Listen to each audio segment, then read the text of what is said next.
여보, 이번 주 토요일에 내 동생이 우리 집에서 하루 자고 간다네? 강남에 클럽을 가야 한다나 어쩐다나. 아가씨가 또? 아니 영업 제한 풀린 지가 얼마나 됐다고? 벌써 몇 번째야?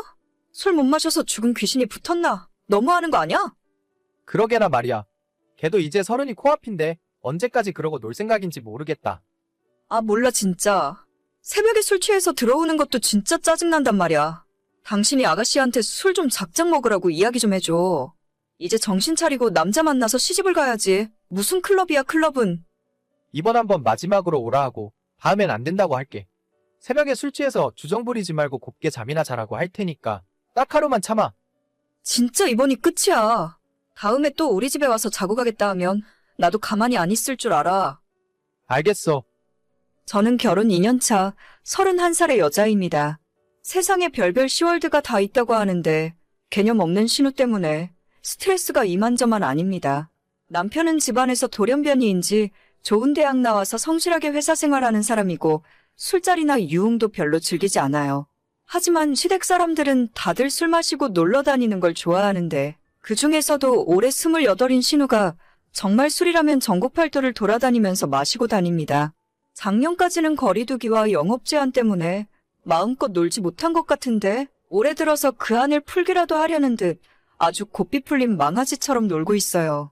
요즘은 클럽에 완전 빠지는 바람에 유명한 클럽들을 가고 있다고 하는데 저희 시댁이 지방이라 그런지 자꾸만 주말마다 서울로 올라옵니다. 한 달에 2번 이상은 올라오는데 그때마다 저희 집을 게스트하우스처럼 이용해요. 새벽까지 클럽에서 술 마시고 놀다가 새벽 3시, 4시가 넘어서 술이 떡이 되어 집에 들어오는데 냄새도 싫고 술 취해서 주정 부리는 모습도 꼴 보기 싫어요. 보통 딸이 그러고 돌아다니면 시부모님들이 말려야 하는데 외박만 하지 말고 잠만 저희 집에서 자면 만사 오케이라고 하시네요.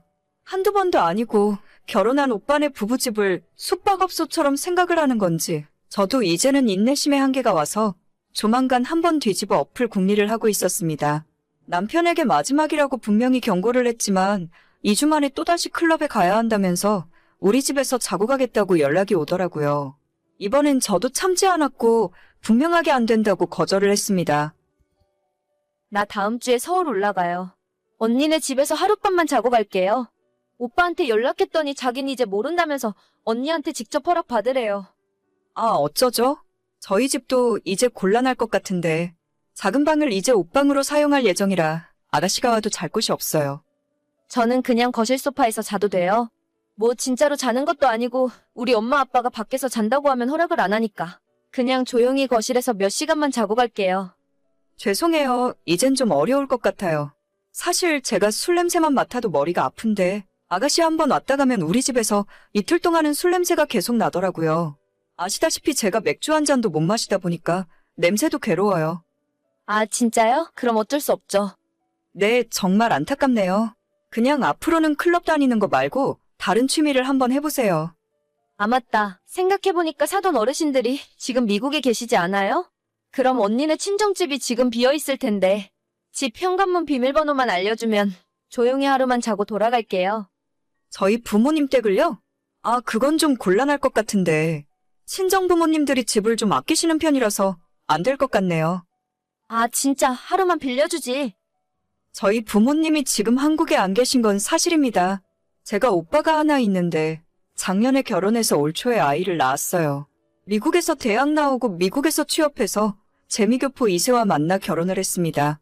영상통화 가끔 한 번씩 하는데 완전 이제는 미국인 다 됐더라고요. 저랑 비슷한 환경에서 살던 오빠가 결혼하고 수영장 딸린 집에서 살며 외국 회사를 다니고 있다는 것이 좀 신기하긴 했습니다.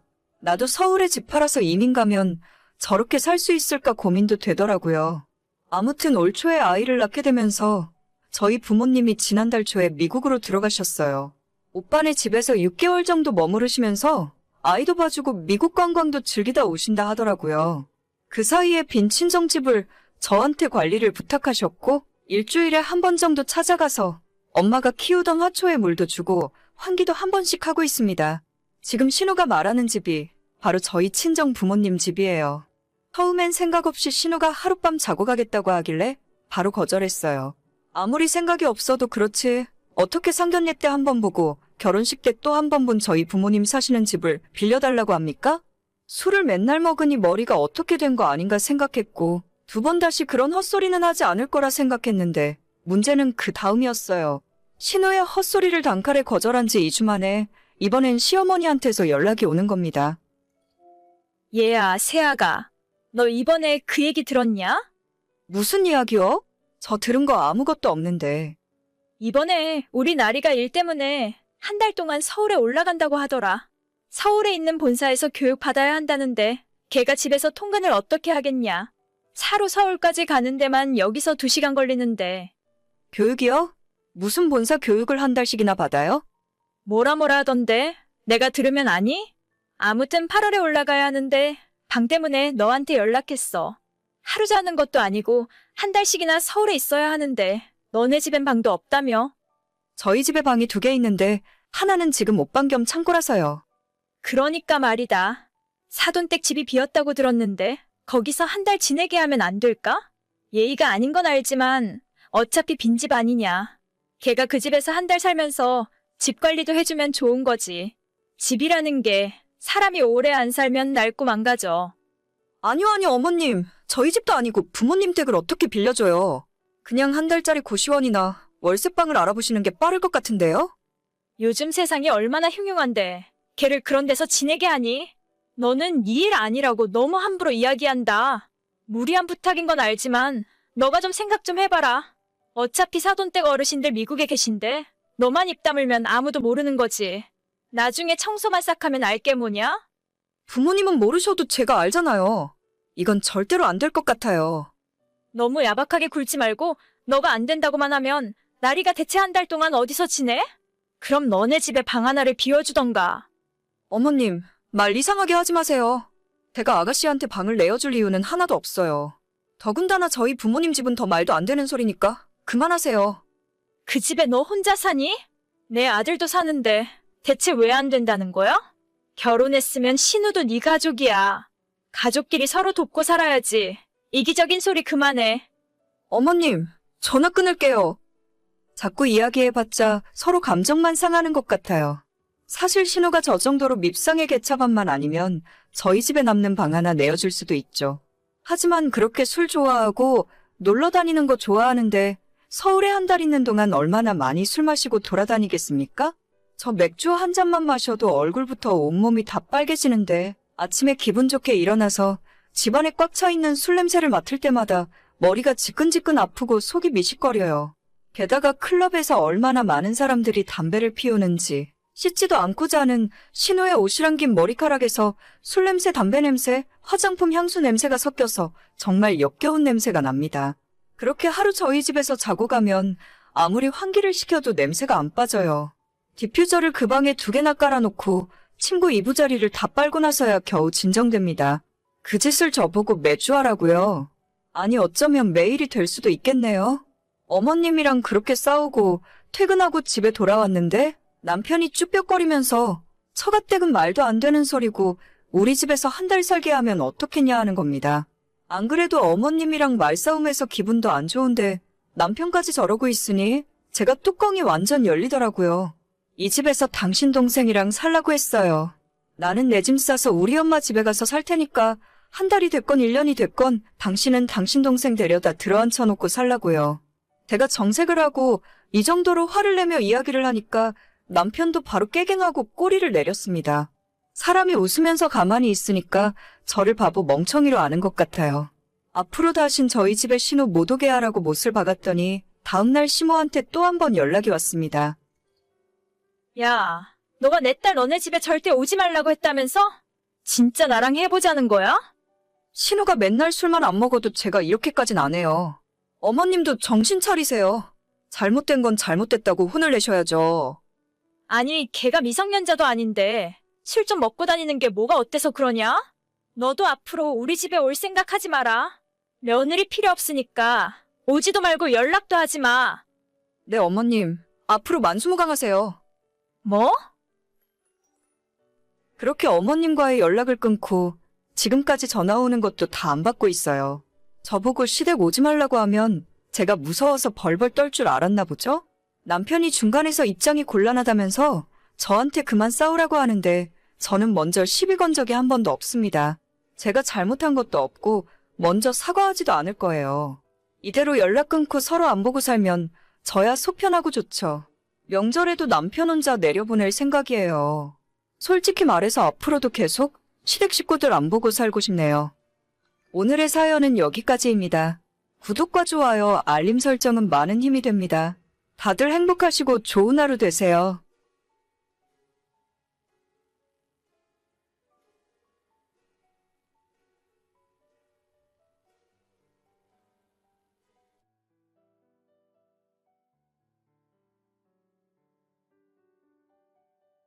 너 오늘 병원은 갔다 왔냐? 왜 어떻게 됐는지 얘기가 없어? 아까 낮에 갔다가 좀 전에 집에 돌아왔어요. 제 몸에는 아무 이상 없다고 하니까 걱정 마세요. 아니, 누가 네 몸 걱정해서 물어본대? 뱃속에 있는 둘째는 잘 있어? 네, 아기도 자리 잡고 잘 크고 있대요. 이제는 안정됐다고 하는 것 같아요. 그래서 이번에는 아들이래? 너 이번에도 딸이면 진짜 가만 안 둬. 아직 너무 작아서 그런 건 몰라요. 적어도 다음 달은 돼야 알 수 있을 것 같아요. 괜히 딸인 것 같으니까 나한테 거짓말 하는 거 아냐? 아무튼 나는 지금까지 너한테 할 수 있는 건 다 해줬다. 아들 낳는 약 지어줘. 용환보당한테 아들 부적도 써줘. 이 늙은 노인네가 성취도 않은 무릎으로 108배도 10번이나 했지 않니? 너 이번에도 아들 못 낳으면 순전히 너 책임인 거야. 딸이면 뭐 어때요? 요즘엔 건강하게 태어나기만 하면 그만이지. 무조건 대를 이어야 하는 시대도 아닌데 너무 아들만 고집하실 필요 없으세요. 너 무슨 귀신 신하라 까먹는 소리를 하고 자빠졌냐? 둘째도 손녀 낳는 꼴 보자고 이러고 있는 거 같냐? 내가 너 우리 집에서 못 쫓아낼 것 같니? 다른 것도 아니고 아들 하나만 낳아달라고 했는데 그게 어려워? 어머님 그만 좀 하세요. 스트레스 받아서 애한테 안 좋을 것 같아요. 제가 다음에 다시 연락드릴게요. 아이고, 누가 보면 3대 독자라도 낳아준 줄 알겠네. 남들 다 갖는 애 하나 가지고 이세는. 아무튼 내가 보내준 장화집은 남김없이 다 먹어야 된다. 몸속에 양기가 충만해야 아들이 들어서는 거야. 알겠어요, 어머님. 남편은 위로 누나만 둘 있는 집에 막둥이 아들입니다. 손이 귀한 집안의 장손으로 시어머님이 39 나이에 남편을 낳았다고 하더라고요. 그래서 그런지 제가 결혼하고 이 집에 들어왔을 때부터 아들 낳으라는 이야기를 귀에 피가 나게 들어왔습니다. 시아버님께서 제가 첫째 딸을 낳고 반년 만에 돌아가셨는데 그때도 시어머니는 너가 아들만 낳았으면 아버님이 몇 년은 더 사셨을 거라면서 저를 원망하셨죠. 진짜 그놈의 아들 소리 때문에 제가 노이로제가 걸릴 지경이었어요. 시어머니가 말씀하신 아들 낳는 부적이라거나 산속에 있는 절에 들어가서 108배를 했다는 말은 전부 사실입니다. 저희 어머님은 문자 그대로 아들에 미친 사람이에요.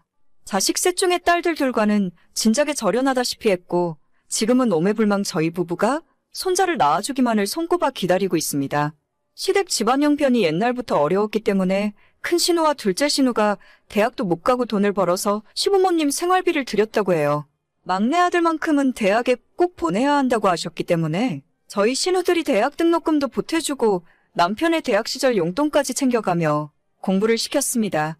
그렇게 딸들이 집안의 대들보이자 기둥이었는데 시부모님들은 오직 아들뿐이었어요. 딸들 시집갈 때는 숟가락 하나 들려보내지 않았고 저희 부부 결혼할 때는 없는 살림에 탈탈 털어서 신혼집 사는데 보태라고 1억을 맞춰주시더라고요. 아마도 그 일 때문에 신우들이랑 크게 싸우고 지금은 서로 왕래도 하지 않습니다.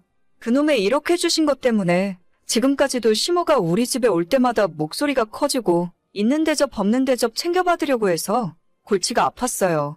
지금으로부터 4년 전 결혼 생활 1년 만에 첫 아이를 갖게 되었는데 어머님은 제 임신 소식을 듣자마자 어디 용하다는 점집에 갔다 오더니 첫째부터 아들이라며 좋아하시더라고요. 내가 옆 동네 용한 점쟁이한테 물어보고 왔는데 무조건 아들이라더라. 어쩐지 내가 두꺼비 태몽을 꾸더라니 떡두꺼비 같은 손자인가 보다. 아직 병원에서도 아들인지 딸인지 모른대요. 너무 기대하셨다가 나중에 실망하시면 어쩌시려고. 얘는 무슨 초치는 소리를 하고 있어. 요즘 애 하나 키우는데 돈이 얼마나 드는데. 무조건 첫째는 아들이어야지. 옛날처럼 아들 낳을 때까지 줄줄이 낳다가는 집안 폭삭 말아먹는다. 저는 딸도 괜찮은데. 부정 타니까 그런 말은 입에 올리지도 말아라. 무조건 아들이야. 아들만 생각해. 결국 몇 달 뒤 검사에서 뱃속의 첫째는 딸이었고 엄청나게 실망한 시부모님들은 제가 출산일에 애를 낳을 때도 병원으로 찾아오지도 않았습니다. 아이 낳고 산후조리원 2주 들어갔다가 집에 돌아왔을 때도 저희 친정부모님만 오셔서 아이를 봐주셨고 시모는 한 달도 넘어서 겨우 와서 손녀딸을 보시고는 한 번 안아보지도 않고 그냥 돌아가시더라고요. 제가 아이를 안고 있는 모습을 한참 바라보기만 하다가 겨우 한마디 하신다는 말이 둘째는 무조건 아들 낳아야 한다는 소리뿐이었죠. 저는 정말 아들이건 딸이건 아무런 상관이 없었어요. 아니 솔직히 말해서 저한테는 아들보다 딸이 더 예쁘고 좋더라고요. 하지만 제 생각은 하나도 중요하지 않았고 어머님께서는 제가 첫째를 낳은 뒤 몇 달이 지났을 때부터 둘째는 아들을 보기 위한 노력을 하셨어요. 전국 팔도의 용하다는 한의원에 가서 정체모를 한약도 많이 지어서 가져오셨고 무당한테는 아들 낳는 부적도 써서 제 속옷에 넣고 다니라 하시더군요. 아직 첫째 낳고 몸도 다 풀리지 않았는데 하루가 멀다 하고 둘째 소식은 언제냐고 물어보셨어요. 그 당시에는 저도 참 미련하고 멍청했던 게 그냥 손자를 너무 보고 싶으셔서 그런가 보다 생각하고 어머님의 그런 행동을 심각하게 느끼지 않았습니다. 하지만 둘째마저 딸이라는 소식을 전해드리고 나서부터 그 뒤로 어머님은 제게 연락 한 번 하신 적이 없습니다. 마치 저를 집안에 없는 사람이라고 생각하시는 것처럼 투명인간 취급을 하시더라고요. 욕이라도 먹으면 차라리 속이 시원했을 텐데 뻔히 눈앞에 있는 사람을 무시하면서 사람 취급을 해주지 않으셨죠. 하지만 당시에 저는 그런 일을 당하면서도 한마디 변명도 못할 정도로 기가 죽어 있었습니다. 몇 년 동안 아들 낳으란 소리를 들으며 시모한테 세뇌를 당하다시피 했더니 제가 진짜 시댁에 큰 죄를 지은 사람처럼 느껴졌어요. 그렇게 첫째 딸, 둘째 딸을 키우며 집안에서 죄인으로 살던 어느 날 처음 보는 번호로부터 연락을 받게 되었습니다. 고자남 씨 와이프 되시나요? 네, 맞는데 누구시죠? 저 고자남 과장님, 회사 부하 직원이에요. 일단 이거 한번 봐주셔야 할 것 같은데. 이게 대체 뭐죠? 지난 부산 출장에 고 과장님이랑 같이 갔었는데 그때 저녁에 술을 마시고 사고가 있었어요. 그래서 지금 저보고 어쩌라는 거죠? 저 솔직히 말해서 과장님 사랑하고 있어요. 과장님한테 얘기를 듣자 하니 사모님이랑 거의 이혼하기 직전이라고 하던데 그냥 시간 질질 끌지 말고 빨리 나가시는 게 어때요? 너 그게 무슨 헛소리야? 누가 그딴 소리를 해? 내 남편이 그랬니? 그건 저 말고 과장님한테 직접 물어보세요. 아무튼 빨리 결정하셔야 할 것 같아요. 저도 배불러 오기 전에 결혼식 올리고 싶거든요. 내가 너 가만둘 줄 알아? 그런 이야기는 저 말고 남편분이랑 알아서 하세요. 그쪽에서 다 알아서 하신다고 했으니까요. 그 여자가 저보다 나이가 어리고 아이를 갖고 있다는 이유만으로 시모와 남편은 저보고 이혼해달라 하더라고요. 지금 살고 있는 저희 집을 위자료로 줄 테니까 남편과 상간녀를 고소하지도 말고 조용히 서류에 도장 찍어 달랍니다. 변호사를 찾아가서 물어봐도 이 상황에서 저와 아이들에게 가장 유리한 방법은 집을 받아내는 것 말곤 없더라고요. 마음 같아서는 끝까지 이혼해주지 말고 두 인간들을 괴롭히고 싶었지만 당장 두 아이들을 생각해서 집을 받아내고 이혼했습니다. 저는 순식간에 두 아이들을 책임져야 하는 워킹맘이 되어버렸고 그 집을 전세를 주고 친정으로 들어와서 살기 시작했어요. 두 딸들을 친정엄마에게 맡겨두고 회사에 복직해서 일을 시작했습니다. 그 사이에 벌써 시간은 2년 반이나 지나갔고 정신없이 살다 보니 힘든 것도 모르겠더라고요. 전 남편과 상간녀의 결혼 소식과 그 뱃속에 있던 아이가 아들이라는 소문이 제 귀에 들렸지만 신경도 쓰지 않았습니다. 끼리끼리 만나서 얼마나 행복하게 사나 두고 보자는 심산이었으니까요. 아니나 다를까 며칠 전에 야근을 마치고 집에 돌아가는 중에 전 남편에게서 연락이 왔습니다. 잘 지내고 있어? 우리 딸들은 아무 일 없이 건강하지? 3년 동안 연락 한 번 없다가 무슨 염치로 갑자기 애들을 찾아? 아무리 합의 이혼했다지만 양육비만 떨렁 보내고 애들 보러 찾아오지도 않았으면서. 그러게 말이다. 내가 정말 나쁜 아빠였어. 갑자기 이러는 이유가 뭔데? 새로 젊은 여자랑 가정 꾸리고 아들까지 낳고 잘 살면서 왜 나한테 연락한 건데? 그 애가 내 아이가 아니라더라. 무슨 헛소리야. 애가 커갈수록 좀 이상하다 싶었는데 유전자 검사를 해보니 내 아들이 아니래. 나 이제 어쩌면 좋지. 너랑 우리 딸들이 너무 보고 싶어. 헛소리 하지 마. 너 우리 애들 앞에 나타날 생각하지도 말고. 바람 피우고 내쫓을 때는 언제고 이제 와서 무슨 헛소리야? 우리 엄마도 너만 괜찮다면 다시 합쳐보라고 하는데 진짜 생각 없니? 나 당신 번호 차단할게. 앞으로 연락하지 말고 양육비나 제때 보내. 여보, 우리 좋았잖아. 예전 시어머니도 후회하고 있다면서 손녀딸 한번 안아보는 것이 소원이라고 하더라고요. 눈물로 세월을 보내고 있다길래 아주 잘 됐다고 했습니다. 다 자업자득이고 잘 됐다고 앞으로도 계속 눈물 흘리며 후회하며 사시면 될 것 같다고 했더니 저보고 왜 그렇게 변했냐고 독하답니다. 독하긴 독해졌죠. 이혼녀 여자 혼자 몸으로 두 딸을 키우다 보니 저절로 독해졌습니다. 아이 한번 보고 싶다는 전 남편의 말을 거절하고 번호를 바로 차단해버렸어요.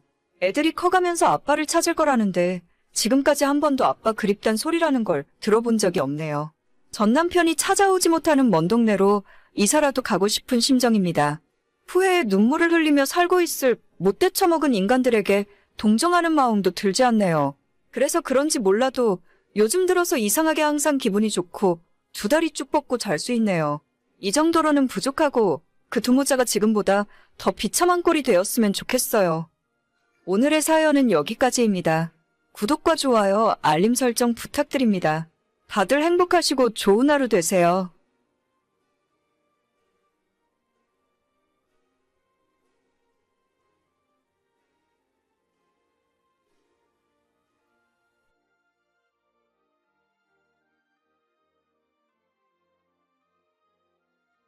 자기는 집에 잘 들어갔어? 나는 지금 부모님 모시고 집에 들어왔는데. 나도 방금 전에 들어왔지. 너무 고생했어. 우리 엄마 아빠가 이상한 질문 너무 많이 했지? 아니야, 괜찮았어. 원래 상견례가 어색한 자리라고는 하는데 진짜 이 정도일 줄은 몰랐네. 아버님은 뭘 하셔? 나 별로라고 안 그래? 우리 엄마 아빠는 다 괜찮은 반응인 것 같아. 그냥 예정대로 진행하면 되겠지? 내가 모아놓은 돈이 너무 없어서 미안하다. 어머님, 아버님도 내가 결혼 자금 못 모았다고 싫어하시는 거 아니야? 아니야, 괜찮아. 오빠 사정 내가 다 이야기해서 부모님도 이해하고 계셔. 돈이야 우리가 결혼하고 나서 모으면 되는 거니까 신경 쓰지 마. 그래도 진짜 미안하다. 내가 정말 너한테 잘할게. 그래, 고마운 거 알면 나한테 잘하고 우리 엄마 아빠한테도 잘해. 저는 30살 여자고 얼마 전까지 결혼 준비가 한창이었어요. 올가을에 결혼 예정으로 준비를 하고 있었는데 남자친구 때문에 크게 싸우고 지금은 파혼한 상태입니다. 너무 큰 배신감 때문에 아마 다시 예전처럼 화해하는 것은 불가능할 것 같은데 제가 문제인지 남자친구가 문제인지 한번 들어봐 주셨으면 좋겠네요. 저희가 연애를 대학 시절부터 길게 했어요. 남자친구가 제 대학교 같은 과 선배였고 2살 차이라 보니 남자친구가 군대 다녀와서부터 같은 수업을 듣다가 사귀게 되었고 졸업도 같은 해에 하게 되었어요. 저희 과가 좀 특수한 과라서 졸업하면 비슷한 직종에서 일을 하고 있습니다. 많이 알려져 있는 직업은 아닌데 일단 취직하면 공무원이나 다름없이 정년까지도 보장되는 직업이에요. 연봉도 또래에 비해서 조금은 높은 편이고 이 바닥 자체가 너무 좁아서 한 달이 건너면 다 알고 지내는 사이이기도 합니다. 저랑 남자친구는 다니는 회사는 다르지만 서로 얼마나 받고 있는지 대충은 알고 있어요. 저와 남자친구는 올해로 똑같이 직장생활 6년 차이고 연봉도 비슷합니다.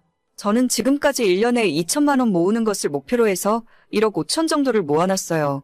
남자친구도 알아서 잘 모으고 있겠거니 생각하고 있었는데 작년에 결혼 이야기를 하게 되면서 모아놓은 돈이 2천만 원 정도밖에 없다는 것을 알게 되었습니다. 사실 엄청난 실망이었고 이 사람과 결혼해서 내 인생을 맡길 수 없다고 생각했었죠. 하지만 남자친구가 졸업하고 지금까지 본인이 학자금 대출도 다 갚고 있고 집안 형편이 별로 좋지 않았기 때문에 부모님의 빚을 갚고 생활비로 꽤 많이 드리고 있었다 하더라고요. 헤어질까 말까 고민을 하다가 지금은 학자금 대출이나 집안의 부모님 빚도 다 갚은 상태고 앞으로는 부모님 용돈을 제 허락하에 적당한 금액만 보내기로 약속을 받아냈어요. 모든 돈 관리도 저한테 맡긴다고 하길래 결혼하고 나서 열심히 모으고 살면 되겠지라는 생각으로 상견례까지 다 마치고 결혼 준비를 하게 되었습니다. 가장 큰 문제는 남자친구가 모아놓은 돈이 거의 없는 바람에 신혼집 구하는 것이 걱정이었죠. 너네 집은 어떻게 하기로 했냐? 글쎄, 일단 내 돈이랑 모자란 건 은행에서 전세자금 대출 알아봐야지. 남자친구한테 2천 정도 있다고 하니까 그걸로 혼수나하라고 하고 집은 내 돈으로 하려고. 대출은 결혼하고 나서 같이 갚아나가면 되겠지 뭐. 너는 진짜 그놈이랑 결혼하면 후회 안 할 자신 있냐? 아빠는 잘 모르겠다. 그 이야기를 왜 또 하고 그래? 오빠가 집안에 문제가 있었다잖아. 집안 형편도 어려운데 혼자서 학자금 대출도 다 갚고 부모님 빚도 다 갚았는데 얼마나 대단해. 내가 오래 만났기 때문에 잘 알아. 돈 허투루 쓰는 사람 아니야. 너가 그렇다면 그게 맞는 거겠지. 집은 은행 알아볼 필요 없다. 중앙동에 아빠가 전세 주고 있는 아파트 알지? 그건 내년 1월에 계약 끝나니까 너네가 거기 들어가서 살아. 아빠, 그게 무슨 소리야? 그거 나한테 줘도 돼? 주기는 임마. 명의는 당분간 계속 내 앞으로 해놓을 거고 나중에 너네들 사는 거 봐서 해줄게. 전세금 같은 거 필요 없으니까 일단 들어가서 살아. 진짜 그래도 돼? 아빠 너무 고마워. 아빠밖에 없다 진짜. 대출 받으면 그거 어떻게 갚아야 하나. 앞이 막막했었는데. 그러니까 잘 살아. 너만 잘 살면 돼. 아빠 엄마는. 그렇게 아빠의 도움을 받아서 신혼집을 해결할 수 있었고 저희는 순조롭게 결혼 준비를 할 수 있었습니다.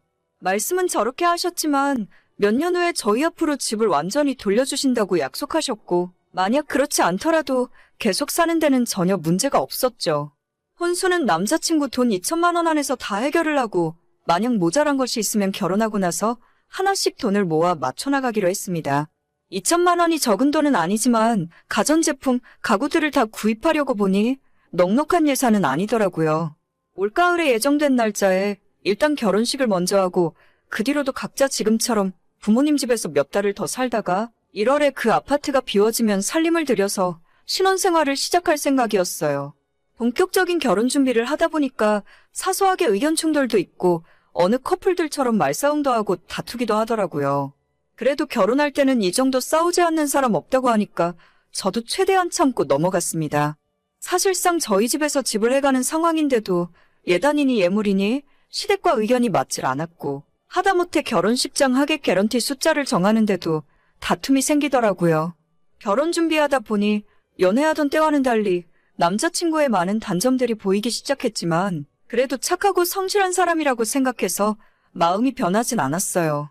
혼수를 정하다 보니 남자친구가 결혼 자금을 너무 적게 모았다는 생각이 자꾸 들면서 스트레스를 받았고 한때는 결혼을 하기 싫을 정도로 화가 난 적도 있었지만 그래도 내가 이해하고 앞으로 돈 관리 잘하면 되겠지라는 생각이었죠. 그런데 얼마 전에 정말 상식 밖의 일이 일어나고 말았습니다. 그럼 혼수는 이걸로 다 정한 거지? 진짜 어떻게 2천만 원 가지고 할 거다 했네. 그러게 사실 스타일러도 하고 싶었고 건조기도 사고 싶었는데 그건 결혼하고 나서 돈 모아서 하나씩 맞춰나가자. 필요한 것부터 정하다 보니 예산이 너무 타이트하네. 사실 말이야, 이것 좀 봐줄래? 이게 뭐야? 1억? 맞아. 사실 내가 지금까지 따로 모으고 있던 비상금이야. 내가 이거 모으느라고 지금까지 고생한 걸 생각하면 눈물이 앞을 가린다. 아니, 오빠 돈 2천만 원밖에 없다고 했잖아. 학자금 대출 갚고 오빠네 집에 빚 갚느라고 돈 없다면서? 학자금 대출은 진작에 다 갚았고 우리 집 빚도 예전에 다 갚았어. 저거는 옛날부터 없는 돈이라 생각하고 따로 모으던 돈이었고 사실 원금은 8천만 원 정도인데 작년에 주식이 많이 올라서 1억이 됐네. 어때? 나 잘했지? 덕분에 우리 돈 많이 아낄 수 있었다. 아니, 우리 집어들 돈 없어서 고생할 때? 그때는 뭐 하다가 내가 그때 대출 알아보고 얼마나 마음고생 많이 했는데. 그래도 덕분에 장인어른께서 아파트 해주시기로 했잖아. 내가 처음부터 돈 있다고 했으면 꼼짝없이 우리 돈으로 전세 얻었어야 했을걸? 저 돈은 결혼하고 나서도 계속해서 주식에 투자하려고. 아니, 왜 우리 아빠가 집 해준다고 할 때까지 아무 말도 안 한 거야? 너 이거 사기야. 나랑 우리 부모님을 속인 거라고. 나는 너가 나한테 속이는 거 하나 없는 줄 알았는데 진짜 이게 뭐야? 내가 널 속이려고 한 건 아니고 처음부터 그 돈을 꺼내놨으면 결혼 준비하는데 다 쓰고 사라졌을 거 아니야? 2천만 원으로도 준비 다 했으니까 1억을 아낄 수 있었던 거지. 그게 더 좋은 거 아닌가? 진짜 내가 너를 어떻게 믿고 결혼을 해서 살 수가 있어. 또 숨기고 있는 건 없니? 내가 아빠한테 미안해서 앞으로 우리 부모님 얼굴을 어떻게 보라고. 아니, 내가 뭘 잘못했는지 모르겠네? 돈도 아끼고 우리 신혼집도 공짜로 생겼으면 좋은 거 아닌가? 일단 우리 결혼은 처음부터 다시 생각하자. 당분간 나한테 연락하지 마. 뭐? 저는 그동안 남자친구에게 결혼 준비하면서 제가 가진 모든 것을 다 오픈했어요. 대체 무슨 생각으로 1억이라는 돈을 꽁꽁 숨겨놓고 2천만 원밖에 없다고 한 건지 모르겠네요. 우리 아빠가 집을 해줄 거라는 확신이라도 있었을까요? 만약 저희 부모님이 결혼 준비 덜 된 놈한테 시집 못 보낸다고 했으면 그때 숨겨뒀던 1억을 꺼내올 생각이었을까요? 저는 우리 부모님, 특히 아빠한테 이 상황에 대해서 다 이야기를 했습니다. 아빠도 엄청난 큰 부자가 아니기 때문에 큰 결심을 하고 신혼집을 해주신 건데 남자친구에게 농락당한 기분이라 엄청 화가 많이 나셨어요. 뭐 그런 자식이 다 있냐면서 저보고 어떻게 하고 싶냐고 물으시길래 그냥 파혼하고 싶다고 솔직하게 이야기했습니다. 몇 년간 연애를 하면서 저를 철저히 속이고 있었다는 사실이 소름이 끼칠 정도로 싫더라고요. 남자친구에게 다음날 파혼을 통보했고 너네 부모님한테는 너가 직접 이야기하라 했습니다. 1억을 숨기고 공짜로 집 얻어내려다가 된통당했다고 꼭 말씀드리라고요. 그렇게 결혼도 끝이고 저희 연애도 그날부로 끝이었어요. 하지만 남자친구는 얼마 전까지도 제게 연락을 해서 자긴 뭘 잘못했는지 모르겠다고 한번 만나서 이야기 좀 하자고 하는데 그냥 다 끝났으니까 다신 연락하지 말라고 했어요. 나름 오랜 시간 알고 지냈던 사람이고 결혼 직전까지 와서 이렇게 되다 보니 솔직히 저도 찝찝하고 후련하지만은 않네요. 하지만 비밀이 많은 사람과 결혼 생활을 하고 싶진 않아요. 신뢰가 다 무너져버린 기분이고 어떻게든 좋게 생각해보려 해도 그럴 수가 없더라고요. 저를 믿고 신혼집까지 해주시려고 했던 부모님에게도 죄송하고 정말 면목이 없네요. 제가 다니는 회사가 거의 다 저희 대학 출신들이 많아서 저희가 파혼했다는 소식은 금방 퍼져나갔습니다. 저희 회사는 물론 남자친구가 다니는 회사까지 다 소문이 났을 거예요. 1억을 숨기고 장인어른한테 집을 얻어내려고 했던 그 파렴치한 자식이 앞으로 이 바닥에서 연애는커녕 결혼도 못하게 만들어버릴 겁니다. 오늘의 사연은 여기까지입니다. 구독과 좋아요, 알림 설정은 많은 힘이 됩니다. 다들 행복하시고 좋은 하루 되세요.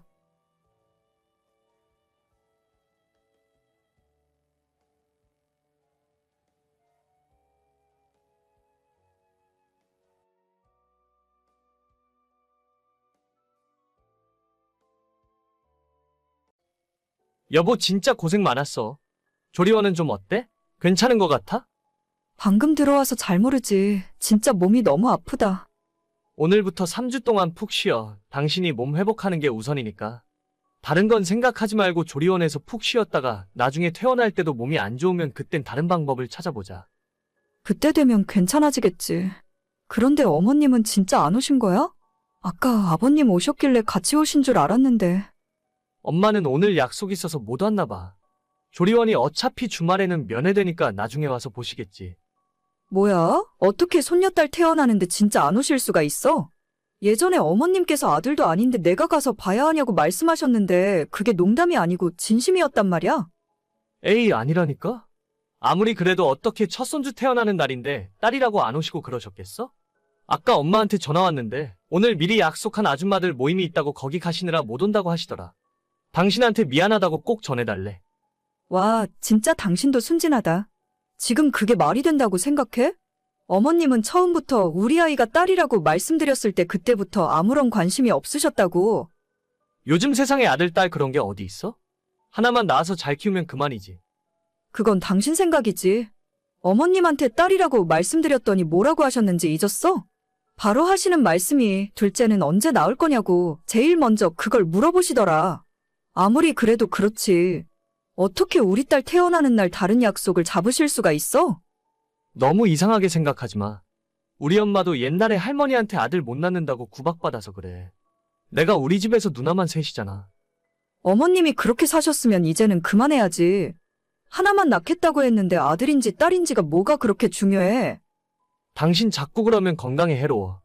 우리 엄마는 이제 신경 쓰지 말고 푹 쉬어. 알겠지? 신경 쓰지 말고 푹 쉬는 거야. 저희 시어머니는 정말 옛날 분이십니다. 남편이 집안에서 막내 아들인데 어머님 나이 39에 느지막이 보셨기 때문에 정말 귀하게 키우셨다고 해요. 워낙 아들을 귀하게 여기는 집안이었고 저도 결혼할 때 아들 낳으라는 소리를 많이 들었지만 정작 저랑 남편은 아들이건 딸이건 구별 안 하고 하나만 낳아서 잘 키우겠다고 말씀을 드렸습니다. 요즘 세상에 아이를 둘씩 낳기에는 경제적으로 너무 부담스러웠고 처음부터 지금까지 하나만 낳아야겠다는 생각은 변함이 없어요. 하지만 시어머니는 제 아이가 뱃속에서 딸이라는 말을 들었을 때부터 계속 둘째는 언제 가질 생각이냐며 압박을 하시던 분이었어요. 제가 산후조리원에 있을 때도 면회 한번 오시지 않았고 어머님에게 손녀딸은 완전 있으나마나한 그런 존재였나 봅니다. 여보, 다음 주에 우리 연아 100일인데 100일 잔치 같은 거 해야 되는 거 아니야? 요즘 누가 100일 잔치를 해? 돌잔치도 잘 안 하는데 무슨 100일이야. 그래도 우리 딸 첫 100일인데 뭐라도 해줘야 하는 거 아니야? 식구들끼리 조촐하게 모여서 100일 사진이라도 찍자. 사진? 그래 알겠어. 사진 정도야 뭐.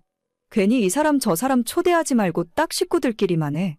요즘 애 100일 잔치 한다고 하면 사람들한테 손가락질 당해. 그래, 식구들끼리 어디 식당이라도 하나 빌려서 조용히 하자. 장인어른 장모님한테는 당신이 말씀드리고 우리 집 식구들한테는 내가 이야기할게. 누나들도 전부 오라고 해야겠다. 어머님은 이번엔 오실까? 나 조리원 퇴원했을 때 그때 한 번 와서 보시고 또 보겠다고 말씀도 없으시네. 그렇게 딸이 싫을까? 어차피 키우는 건 우린데 딸이든 아들이든 뭐 어때서. 옛날 사람이라 그래, 옛날 사람이라서. 그래도 내가 더 이상 그 문제로 뭐라 하지 말라고 했으니까. 당신한테 쓸데없는 잔소리는 안 하실 거야. 둘째 낳으라느니 그런 말 하지 말라고 단단히 일러뒀거든. 그래, 그게 어딘가 싶네.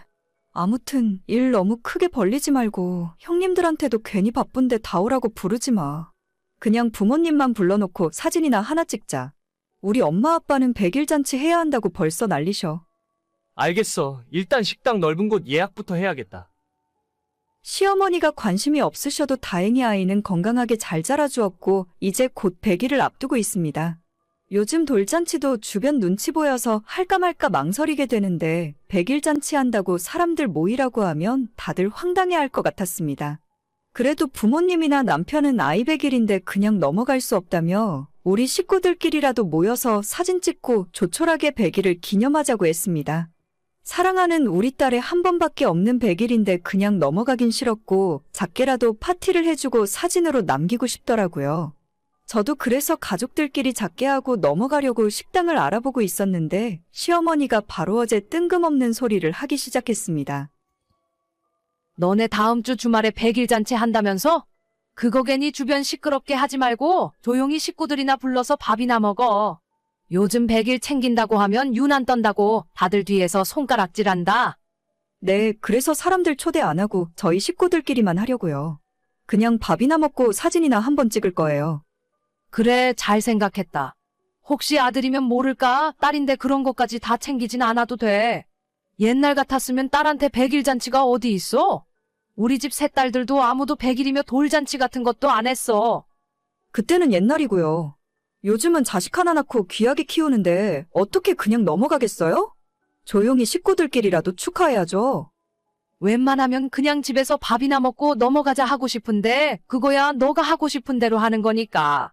대신에 나는 100일 떡 같은 건 못 해준다. 네? 100일 떡이요? 그런 건 생각도 안 하고 있었는데요. 그냥 케이크 하나 주문했어요. 요즘 떡 해봤자 잘 먹지도 않잖아요?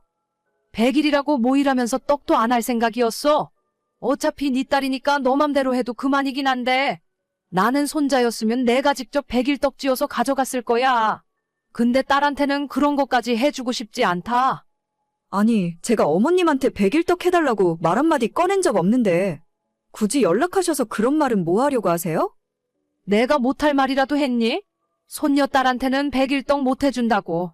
너가 아들 낳았으면 떡이고 뭐고 100일 잔치를 내가 다 차려줬지. 아니, 어머님이 안 그러셔도 돼요. 식구들끼리 밥이나 한 번 먹자는 건데 대체 왜 그런 소리를 하세요? 아들이면 어떻고 딸이면 뭐 어떻다고.